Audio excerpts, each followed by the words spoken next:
Fala, Fala, Mauro. Mauro. Fala, Rodrigo. Tudo bem? Tudo jóia? Vamos lá, vamos começar. Tivemos clássico ontem pelo Campeonato Paulista. Palmeiras e Corinthians ficaram no 1-1 no Allianz Parque. Teve um pouco de tudo, adiamento por conta da chuva, uma chuva muito grande antes do jogo. O jogo foi começar meia hora depois. Tivemos também polêmicas de arbitragem. E vamos lá, placar de 1-1, o Palmeiras me pareceu, eu não consegui ver o jogo inteiro, o Palmeiras me pareceu um pouquinho superior ao Corinthians, e inclusive perdeu um pênalti no final, né? O Estevão bateu, o goleiro do Corinthians pegou. Rodrigo, foi isso mesmo? O Palmeiras foi um pouquinho melhor, o Corinthians ganhou esse empate? Olha, Mauro, foi superior sim, mas superior territorialmente, né? Que é uma coisa que tem acontecido com alguns jogos do Palmeiras desde o ano passado, né? É um time que às vezes domina o adversário, tem mais posse de bola, pressiona no outro campo, mas tem muita dificuldade para criar ali no que os especialistas aí gostam de chamar de último terço, olha, ali perto do gol, né? Quando chega ali perto do gol, ele tem muita dificuldade, tanto pelas características dos jogadores, que eu acho que o único que tem ali um poder mais de decisão é o Estevão, que é um jogador com mais gol. Os jogadores do Palmeiras têm pouco gol, né? Os que estão na frente. E quanto também por uma dificuldade do próprio Abel, que é um cara que monta times para ter esse domínio físico, mas ele tem uma certa dificuldade para criar dinâmicas ali ofensivas. Então já não é um problema novo do Palmeiras, não. Dominar contra adversários de igual nível e não conseguir fazer gol.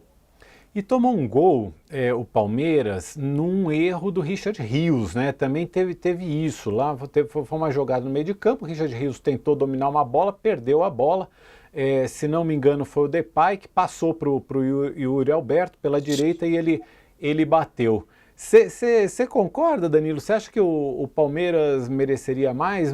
Agora, e como resolver essa questão do Palmeiras não tem alguém para finalizar ali, né? Parece que está faltando um matador. É bem por aí, eu acho que falta um matador. Eu acho até que a dinâmica do Palmeiras ontem eu aprovei. Eu acho que o Palmeiras, como disse o Rodrigo, dominou territorialmente e conseguiu finalizar 24 vezes. Não é pouco finalizar 24 vezes no jogo. A questão é que você precisa ter alguém de ofício que consiga colocar a bola para dentro. O Palmeiras fez uma dinâmica que muitas vezes estava o Mike cabeceando, e em determinado momento estava o Benedetti, que é um zagueiro do sub-20, de 1,98, realmente muito alto, mas zagueiro. Muitas vezes o Murilo entrava na área, faltava alguém que a gente pode chamar de homem-gol. Não necessariamente com a característica de um 9 fixo dentro da área, não é isso que eu estou falando, não precisa ter um Pedro no Flamengo, do Flamengo dentro do Palmeiras, mas precisava ter alguém de ofício que pudesse pôr a bola para dentro. Em determinados momentos o Palmeiras teve o Rony. O Rony fez muitos gols no Palmeiras, no ano passado até mesmo o Flaco fez gols, fez 22 gols, o que não é uma marca ruim, e ontem ele não estava nem no banco. O que eu acho que faltou para o Palmeiras é realmente transformar essa superioridade de posse de bola, de 24 finalizações, em algo realmente decisivo, que pudesse balançar as redes, como foi o Yuri Alberto. O Corinthians teve 4 finalizações. O Yuri Alberto, 2 delas. Uma que o Everton defendeu e outra que fez o gol. Faltou isso para o Palmeiras. Então, eu acho que essa é a questão que o Palmeiras precisa resolver. Essa dinâmica que o Abel criou com o quarteto, com Maurício, Veiga, Estevão e o Facundo, é um quarteto interessante, mas que não tem conseguido, não conseguiu contra o Corinthians colocar a bola para dentro. No Paulista, na primeira fase, esse tipo de problema é uma coisa. Agora, no Brasileirão, na Libertadores, na Copa do Brasil, esse problema começa a ser mais grave do que acontece no Paulista, viu, Mauro? O time não basta jogar bem, precisa fazer gol. E aí teve um lance mais polêmico, reclamação do Palmeiras, né, que é o lance do pênalti, e não pelo fato do Estevão ter batido, o goleiro do Corinthians pegou, mas tem o lance de que alguém teria invadido a área, né? Um jogador do Corinthians invadiu a área na hora do cobrança e o lance tinha que ser repetido. O Abel Ferreira até falou sobre isso, vamos ouvir. Quando ganhamos, ganhamos todos, quando perdemos, perdemos todos, erros fazem parte. mas não foi só os nossos jogadores que erraram. Teve alguém dentro do campo que errou feio. As imagens podem-vos mostrar isso com clareza. Mas de facto hoje não deveríamos e merecíamos ter ganho, mas não ganhamos. É sobre a invasão diária na cobrança? Né? Eu acho que foi claro naquilo que eu disse. As imagens são muito claras. As imagens são muito claras. Para quem está a olhar para quem tem a obrigação e o dever de olhar para as câmaras, essa não é a minha função, mas alguém tem essa função. Se viram a mesma televisão que eu vi, se calhar foi outra televisão, não sei se a televisão era outra, percebem? Porque às vezes eu até fico com medo que eu esteja a ver uma coisa e os outros estejam a ver outra televisão. Na que eu vi... E ainda na visão do Palmeiras, né, o árbitro de vídeo estava revisando esse lance e o árbitro da partida, o Rafael Claus, mandou o jogo recomeçar antes do fim da checagem. O Palmeiras ainda prometeu ir à Federação Paulista de Futebol para reclamar da arbitragem. Agora, Rodrigo, isso não costuma dar muito efeito não, né? É só aquele, como dizem no direito, jus esperneandi, o direito de espernear. Todo clube faz isso pensando no próximo jogo, né, Mauro? Ele reclama agora para botar pressão para frente. E a gente sabe que o Palmeiras, desde a era Abel, né, é um clube muito eficiente em botar pressão na arbitragem. É uma coisa que ele está fazendo mais uma vez, ele tem razão. Tinha invadido mesmo. Ele começa ali fingindo que não vai reclamar da arbitragem, aí ele começa acaba debochando do cara que está no VAR, né? Dizendo que calhar ele não viu a mesma televisão que eu e tal, não sei o quê. Acaba ali ironizando quem estava no VAR. Mas eu acho que não é esse o foco, porque assim, você olha o segundo tempo do Palmeiras, teve esse lance do pênalti, uma cabeçada do Mike na trave, e de resto, embora o Danilo tenha dito 24 finalizações, mas poucas ali claras, né, nesse segundo tempo que o Palmeiras tinha um a mais. Então eu acho que tem mais explicações para dar do que só uma invasão, embora ele tenha razão nessa reclamação. Dá certo isso, Danilo? Como o Rodrigo falou, você joga a pressão para o jogo seguinte? É uma prática comum. Eu ainda discordo do Rodrigo, né? Eu não consigo nem ver a invasão tão clara assim. Porque a regra da invasão, ela diz que o jogador precisa pisar, né? Então a gente tem a regra do impedimento, por exemplo, que se o jogador tiver só com o corpo projetado, já é o suficiente para colocá-lo como em posição de impedimento. No caso da invasão, ela precisa ser clara e precisa ter um jogador pisando dentro da área para realmente ser configurado como invasão. Eu não consigo ter essa certeza. Eu entendo a reclamação, porque você olha, dependendo da câmera, você vê realmente o jogador se projetando. É o Rian? Eu acho que é o Rian. Eu não vi direito. Eu fiquei com a impressão que ele entrou antes mesmo da batida, mas assim, posso estar errado também, às vezes esses lances são rápidos. Não, tem dois pontos, né? Tem essa questão de você ter uma invasão clara e ter, além da invasão, para o juiz mandar voltar, ele precisa ter interferido no lance. Então, o jogador que seria analisado nessa invasão seria o JP Tioca, que é o jogador que afastou o rebote do Hugo Souza. Para mim, ele está com o corpo projetado, eu estou até fazendo aqui também na câmera, projetado para cima da área. Mas eu não consigo ver ele pisando dentro da área, então eu fico com essa dúvida. E além disso, agora há pouco, eu estava conversando com o pessoal da Federação Paulista, e o pessoal da federação me contou que eles checaram esse lance e que mandaram seguir, porque na visão deles não tinha um lance claro que o VAR flagrasse a invasão. Ou seja, não é que o VAR não checou ou que o Claus, né, segundo o Palmeiras reclama, né, que o Claus mandou seguir, não. Segundo o pessoal da federação, sim, houve uma checagem e que eles concluíram que não foi nada conclusivo, se é que você me entende, Mauro. Porque eles disseram que não tem nada. Para a gente usar o VAR, né, tem que ser algo além do que o juiz viu e que tenha que ser muito claro. E não foi essa a interpretação do pessoal do VAR lá na hora do jogo. Tem uma dúvida aqui entre eu e você já, Danilo, já justifica que o VAR não interferisse, né?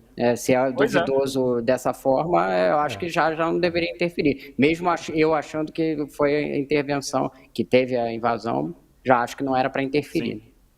Agora, o Corinthians também reclamou um pouco da arbitragem por causa da expulsão do Yuri Alberto, né? O Yuri Alberto, Ele fez o gol de empate e aí ele deu uma voadora na bandeirinha de escanteio, que tem lá a bandeira do Palmeiras, né? A torcida do Palmeiras evidentemente ficou super feliz com ele e daí tomou o cartão amarelo. E depois ele simulou um pênalti e aí, por causa da simulação, num lance mais tarde, tomou o segundo amarelo, aí foi expulso, levou o vermelho. Quer dizer, o Yuri Alberto fez o gol, levou cartão vermelho, quer dizer, agora o tom do Corinthians foi mais ameno ali, né, nos duelos dessas reclamações aí. Eu acho que o Palmeiras é que foi um pouco mais incisivo. Alguém tem razão nisso de reclamar? Acho que não, né, Rodrigo? 2 amarelos justificáveis, né?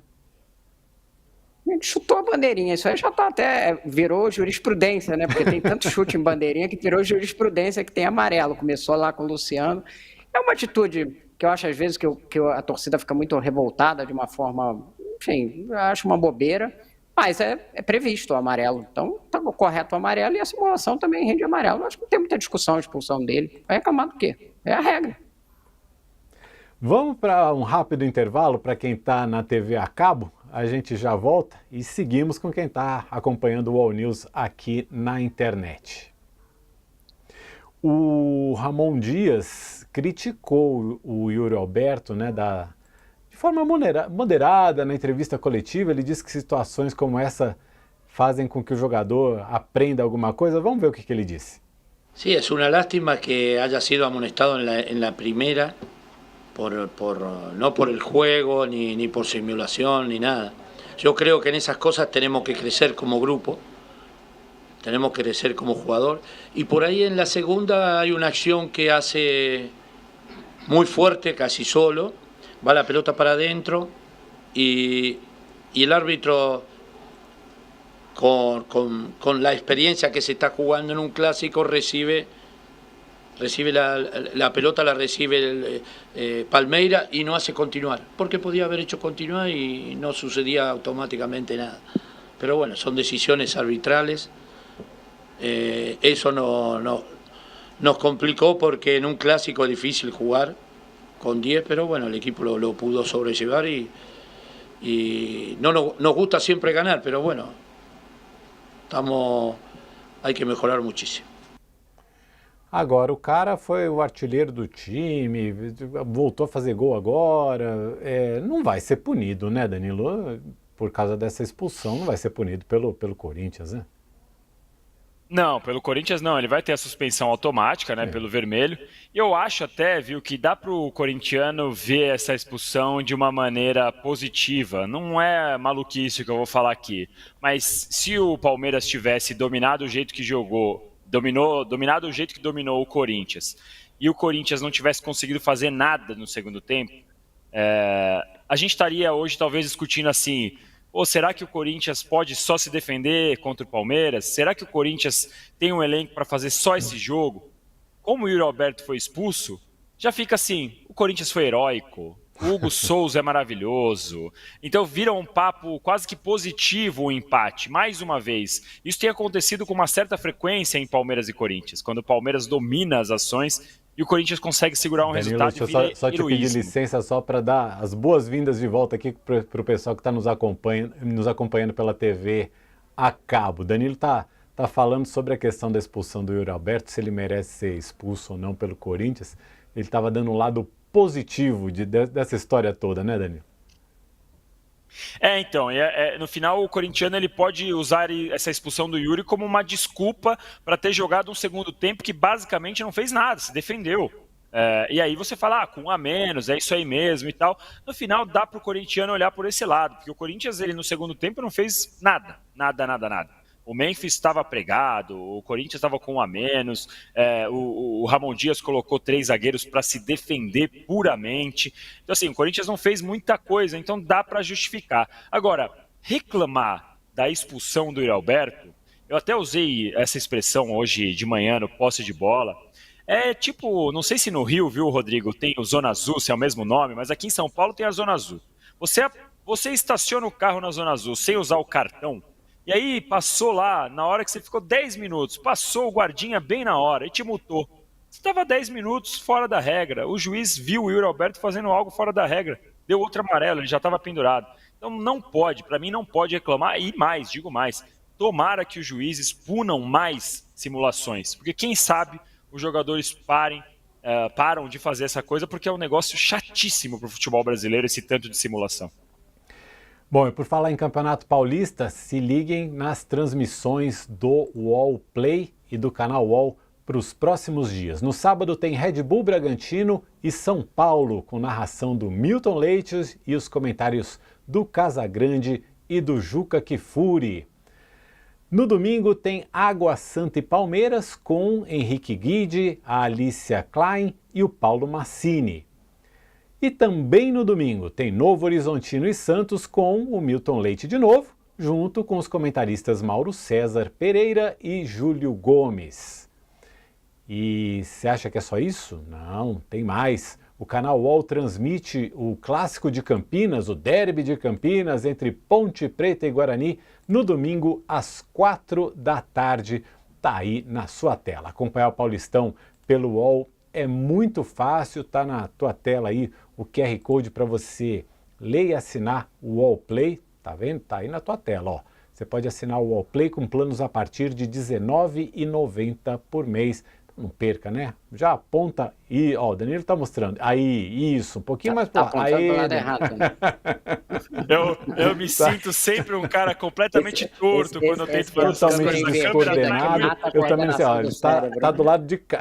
Tava, ó, agora saiu o QR Code ali para quem vai assinar o UOL Play para acompanhar as transmissões do Campeonato Paulista. Vamos lá, vamos falar agora um pouquinho de Rio de Janeiro.